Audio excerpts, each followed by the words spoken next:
सबैजनालाई नमस्ते। Finally guys घर जाँदैछु म।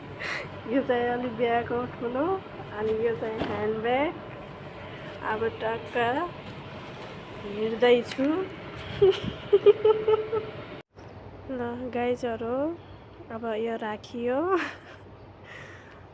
ल लाग्यो गाइज अब नेपालतिर।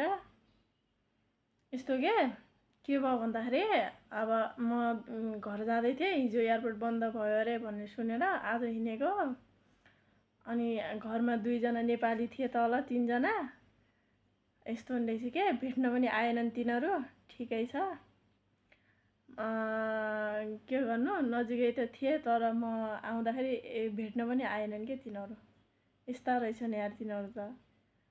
तिनीहरूसँग पुर्याइदिनु होला त यो भिडियो। Okay, by by.